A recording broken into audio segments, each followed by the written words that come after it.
পৃথিবীর কোথাও বাংলাদেশের মতো এরকম ফুটবলকে কেন্দ্র করে হানাহানি মারামারির ঘটনা ঘটেনি। আমার বিশ্লেষণ হচ্ছে এইটা যত না আপনার ফুটবল কেন্দ্রিক, তার চেয়ে অনেক বেশি আমাদের রাষ্ট্রীয় যে সোসিও পলিটিক্যাল কনটেক্সট আছে সেটার সাথে এখানে এটা রিলেটেড। এটাকে অনেকভাবে দেখা যায়। একটা উপায় হচ্ছে আমাদের যে বিশাল সংখ্যক বেকার জনগোষ্ঠী আছে যাদের কাজ নেই একটা বড় অংশের, সেখানে কোনো একটাকে ঘিরে তারা তাদের নিজেদের শক্তিকে প্রকাশ করতে চায়, শক্তিমত্তাকে প্রকাশ করতে চায়, এবং সেখান থেকে মূলত কনফ্লিক্ট গুলো আসে ফুটবল উপলক্ষ মাত্র, যাকে সেন্টার করে আসলে অন্য ধরনের কনফ্লিক্ট গুলোর বহিঃপ্রকাশ আমরা দেখি। আমি সংক্ষেপে এটা এখানে থামি, আপনার যদি অন্য কোনো প্রশ্ন থাকে তাহলে আমি নিশ্চয়ই আবার ব্যাখ্যা করব। নিশ্চয়ই, কিন্তু আমি জাস্ট একটা ছোট্ট সম্পূরক প্রশ্ন করি ডক্টর শাইখ ইমতিয়াজ। সেটি হচ্ছে যে আমরা দেখলাম যে চট্টগ্রাম বিশ্ববিদ্যালয়ের খেলা দেখাকে কেন্দ্র করে একই ঘটনা ঘটেছে। আমরা দেখলাম যে টাঙ্গাইলের মাওলানা ভাসানী বিজ্ঞান ও প্রযুক্তি বিশ্ববিদ্যালয়ের মতো উচ্চশিক্ষা প্রতিষ্ঠানেও এই ঘটনাগুলো ঘটছে।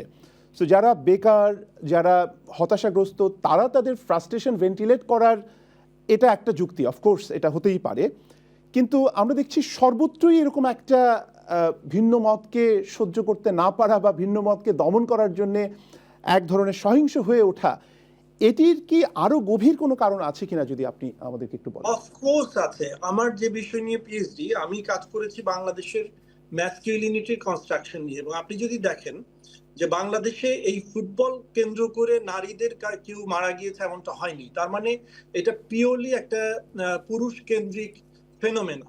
তো এই পুরুষদের মধ্যে আবার যদি আপনি এইজ খেয়াল করেন তাহলে দেখবেন মেজরিটি এইজ কিন্তু হচ্ছে আপনার এটা 15 থেকে, আমি ডেটাগুলো দেখার চেষ্টা করছিলাম, 15 থেকে আপনি দেখবেন যে যারা মারা গিয়েছে মোস্ট কেসেস এরা 45-40 এই রেঞ্জের মধ্যে, কিংবা যারা এই ঘটনাগুলো যেখান থেকে সূত্রপাত হয়েছে।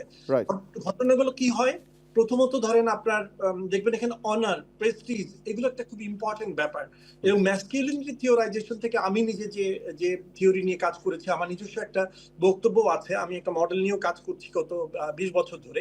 আমার যুক্তিটা হচ্ছে, আমি কর্নেলের থিওরি নিয়ে কাজ করেছি, আমি সেখানে বলার চেষ্টা করেছি যে বাংলাদেশের সফল পুরুষ একটা আমরা বলি মডেল অফ ম্যাসকিউলিনিটি আছে, যে মডেল অফ ম্যাসকিউলিনিটির মধ্যে অল্প কিছু সংখ্যক যারা সফল তারাই এই মডেলের উপরে বিচার করে। সে ফর এক্সাম্পল, আমি সফল কিভাবে হবো? ইদার আমার টাকা থাকতে হবে, অথবা আমার পলিটিক্যাল কানেকশন থাকতে হবে, এবং সেটার সাথে রিলেটেড হচ্ছে আমার অনার এবং প্রেস্টিজের, এবং এটা একটা ক্লায়েন্টালিস্ট পলিটিক্সের বেস করে তৈরি হয়। আপনি যে বিশ্ববিদ্যালয়গুলো ঘটনা বললেন, এখানে ঘটনার সূত্রপাত হয়েছে কিভাবে দেখবেন, হয়তো বসাকে কেন্দ্র করে, কিংবা কেউ একটা কটূক্তি করেছে, পাল্টা একটা কটূক্তি হয়েছে, সেটা চলে গিয়েছে তখন গোষ্ঠী পর্যায়ে, এই গোষ্ঠীগুলোর মধ্যে জড়িয়ে পড়েছে পলিটিক্যাল পার্টি, এবং ফাইনালি এটা দুটো পলিটিক্যাল পার্টির মধ্যে গন্ডগোল হয়েছে, অথবা দুটো রাইভাল গ্রুপের মধ্যে দ্বন্দ্ব হয়েছে। সুতরাং আমি যে কথাটা আপনাকে আগে বলেছি, বাংলাদেশের যদি কনটেক্সটে আমরা পুরুষের যে গঠন সেটা দেখি, সেখানে অনার এবং প্রেস্টিজ একটা খুব গুরুত্বপূর্ণ বিষয়, এবং সেটা পাওয়ার বুদ্ধি হচ্ছে একটাই, সেটা হচ্ছে আপনার গায়ের জোরকে এস্টাবলিশ করা অথবা অর্থবিত্ত থাকা।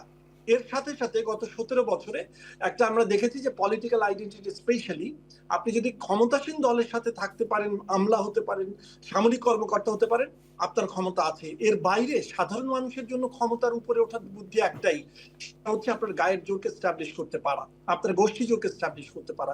ফুটবল এর বাইরে না।